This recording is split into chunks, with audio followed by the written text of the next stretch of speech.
Hey guys, how's it going? Welcome back to the channel. Here I am to bring you a very, very late review, and I'll get into that later, of Star Wars, The Mandalorian and Grogu, directed by Jon Favreau, starring Pedro Pascal, Jeremy Allen White, Brendan Wayne, Lateef Crowder, Johnny Conyers, Martin Scorsese, and Sigourney Weaver, and this follows Din Djarin and, of course, Grogu as they go on an adventure to find Rada the Hutt, played by Jeremy Allen White. I don't really know what else to say about the plot. You can watch the movie yourself. I don't have time to explain shit, alright? So, basically, this movie, I know I'm a little late to getting this review out to you. My life has been a mess. Let me just make that very clear to you all. So I really hope you watch this review because this is a Star Wars film, and I wish that I had the time to properly assess Star Wars like I want to, because this is one of my favorite movie franchises of all time. If you don't know already, this is kind of what got me into movies, at least in a serious capacity. So, obviously, a Star Wars movie in theaters, I'm excited about that. The last we got was Rise of Skywalker. We all know how well that turned out. Regardless of whether this was going to be great or not, it's nice to see Star Wars in a theater, but I think what I have to talk about in this review has a lot to do with the Star Wars franchise and how, the media has been proliferating through not only the fandom, but through, just the corporate sense as well. Which is why I'm very conflicted about Mandalorian and Grogu, because I was going to review I Love Boosters, and I'm not going to do that now. I'll get into why later, but, I wasn't a huge fan of that film, and so I feel really shitty saying I like this more, because I respect that film more and what it's trying to do. I don't think it succeeds at it very well, but this movie, I did enjoy it to some degree, right? So I can't say that I had a bad time with The Mandalorian and Grogu. There's some very competently directed sequences, especially this one take near the beginning that was really, really impressive. I think that there's some great set pieces here and there throughout this movie. But what you essentially get is 3 or 4 episodes kind of salvaged together into one narrative feature film. And from my understanding, they wrote it as a film, which is even more confusing to me, why it feels like just, the side quest. It really is the most inconsequential Star Wars movie of all time. And as much as I enjoyed seeing, Grogu do his thing, be adorable, and I do think that Grogu gets, some legitimate character stuff that I think develops him in a meaningful way, which is probably why I'm positive on this movie at all. And of course, Babu Frik. love that guy. He was the best part of Rise of Skywalker. And honestly, it wasn't until recently that I realized that Babu Frik and Moaning Myrtle are played by the same actress. So that kind of blew my mind. Shirley Henderson. Shout out to Shirley Henderson. But yeah, ultimately, it just doesn't really stick out as being that memorable. I'll remember parts of this movie for sure, but, I feel like there's so many wasted opportunities in storytelling. I think there's some really distracting decisions as well. One of which is a casting of a certain actor, one that I love in his respective, TV show that he's gotten a lot of acclaim for. Really, really respect this guy, so I want to make that very clear, but whenever Jeremy Allen White appeared as Rada the Hutt, it just felt like he was it was weird because he looked like Jeremy Allen White. I don't know if that makes sense, but I feel like what they do with the voice of Rada the Hutt isn't anything that different from Jeremy Allen White's voice, so I just kept looking at the way he was moving. It just felt like he was sad, like he was on the bear. And I just don't know why he was so distracting, but I do think, as talented as he is, I felt like he was a little miscast in this movie. Honestly, Martin Scorsese's less distracting, and it's so funny to me that we've gotten to a point in 2026 where Martin Scorsese just appears in disappointing films and then, like, makes it that much better. And he, like, kind of steals every scene he's in. And so I was just laughing whenever he was on screen. Not because it was bad, but just like, this is Martin Scorsese in a Star Wars movie. Like, what timeline are we in?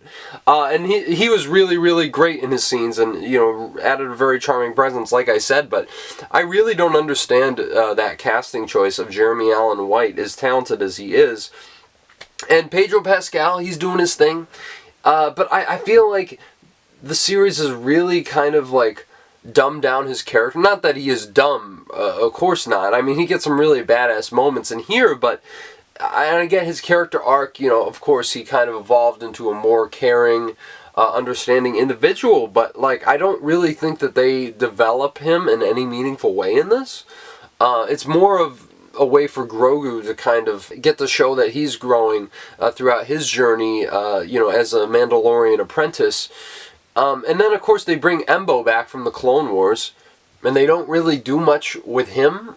So I'm just so confused as to what the point of this movie was and why, even though I enjoyed it on some surface level, why this is what we're getting for a Star Wars film. Because really, to me, to, you know, waste my time and come on and talk about this, and I'm not saying this is a particular waste of time, it's just like, I really think Star Wars fans deserve a lot better than this. And also fans of Jon Favreau. Look, and obviously Jon Favreau, much respect to the guy. If you're somehow watching this, I, you know, really hope that, you know, you hear me out here, because I really miss when Jon Favreau was doing stuff like Swingers, like Chef, you know, and he is such a talented filmmaker, and I know he cares deeply about this franchise, and you can tell that there's a lot of passion from his end, but I feel like he's just been kind of stuck inside the Disney machine, and I really don't know if it seems like he's going to break out of it, and I really would love to see something super, super personal like those aforementioned films, because I think that's where Favreau's talents really shine through, and I really feel like at this point, are we ever going to get it? So, I don't know. I think maybe even more disappointing than this being the Star Wars film we get in theaters is probably that. Because I really, really love Jon Favreau as a filmmaker. I love his voice. And I just don't think a lot of it comes through here. This seems like a very corporate, mandated film. And then all the other cameos that appear, like I mentioned Embo, Zeb, like, he literally, just shows up to pick them up? I guess. Like, they don't really do anything meaningful with him. It's like, oh, it's Zeb. Like, I don't know. Sigourney Weaver has never phoned it in harder than she does here. Granted, she's not in the movie much, but it's like, this is Sigourney Weaver we're talking about. Like, I would have expected a little bit more. But perhaps they didn't really give her a lot to work with. And that's the thing. I mean, I don't really know what else I could say about this, except the Ludwig Göransson score is phenomenal. Really, really electro-driven. I was like bumping my head. I was like, okay. Obviously, 3-time Academy Award winner in this original score category. Just won for Sinners. He's one of the best composers. I honestly think he's going to be one of the all-time greats. He's really encroaching upon that. But I feel like these are the elements that really make this movie watchable. And for a Star Wars movie, that's the best compliment I can give it. Yeah, I was entertained. Sure, I had fun watching this. It does drag a little bit in the middle, but I think that's when some of the most integral character stuff happens, the little that is there. And that's why I feel so weird, because I know I sound so negative on this film, but it honestly isn't that bad. I don't understand why people are saying this is like absolute dog shit or whatever. It isn't. It's a very competently made film. I just don't think it has a whole lot to offer besides some moments of entertainment. And for Star Wars, that's really, really not what we should be settling for. And so I think that, you know, the first couple seasons, great. Some of the best Star Wars material that we've had, maybe ever.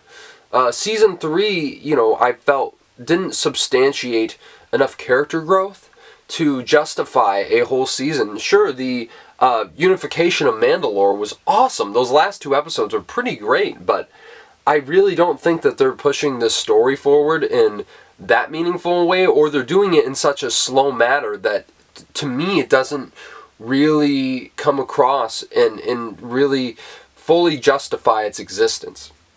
And that's really sad to me, because as a huge fan of this franchise, I really want more.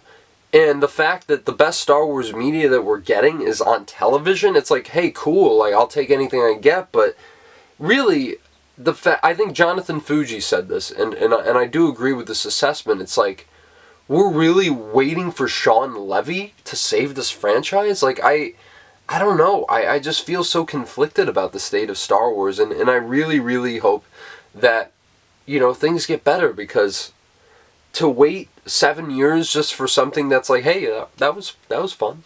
I mean, I really would want more from that, from one of my favorite franchises, one of the most beloved movie franchises of all time.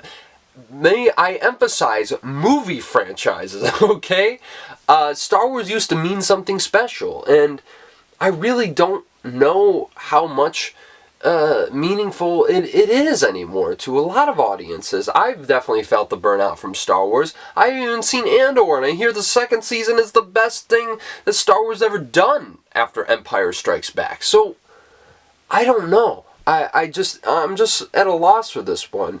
You know, it's a fun time. Check it out if you're a Star Wars fan. You obviously got to go, if you've caught up on the series, of course. But, yeah, The Mandalorian and Grogu is just a very disappointing film overall, and I'm going to give it a 6 out of 10, a very light one at that. But that's the thing, like, I can't say I didn't enjoy myself, but yeah, it's just nothing to really write home about, and that's really sad, because like I said, this franchise means so much to me, and you know, it's really, I think, for a lot of people, why they got in the movies, and I just don't think that anybody watching this, like, sure, kids will enjoy it, but I don't think anybody watching this will ever feel that way.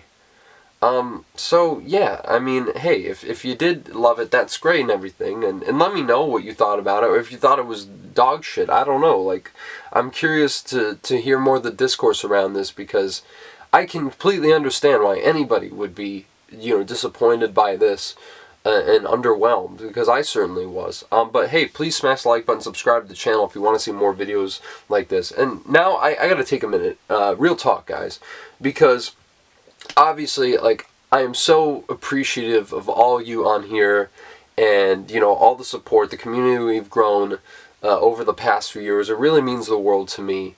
But when I put something out, and look, everyone is going to watch what they want to. That's just how the algorithm works, and I completely respect that.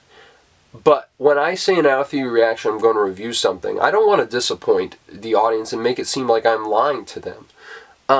But to be honest, when I put out a video and it gets less than 10 views, like, why am I fucking mentally torturing myself to do that? You know what I mean? And so that's why I wanted to get on here and say, please do not take my word at all in the short to say I'm going to review something. Maybe I'm just going to word it different, because honestly, I'm going through, like, the most stressful period in my life, and it has been so mentally draining even trying to get on here, which is why this video is so late.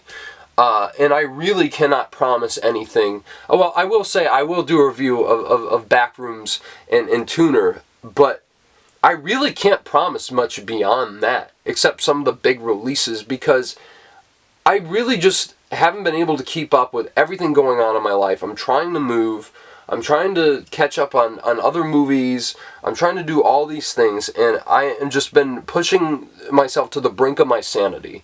So I really hope that you understand that if something's late, it just might not be happening, because I really need to prioritize myself at this juncture in my life, because this is very, very important to me, what I'm doing, and I really do not want to jeopardize my mental health just for you guys, and I'm sure you guys will understand that, but I just want to put that out there and be transparent with y'all, because that's why I'm not reviewing I Love Boosters, because, you know, I'm already behind on it as it is, and I know I'm in the minority on not liking that movie, and I just don't want to bring in any extra negativity to the table, because I do really respect what Boots Riley was trying to do with that film, And I just don't think that I'm in the mental capacity right now to really bring that energy on. So I really appreciate your understanding, and if you stayed this long listening to me ramble on about my own bullshit, I really do appreciate it.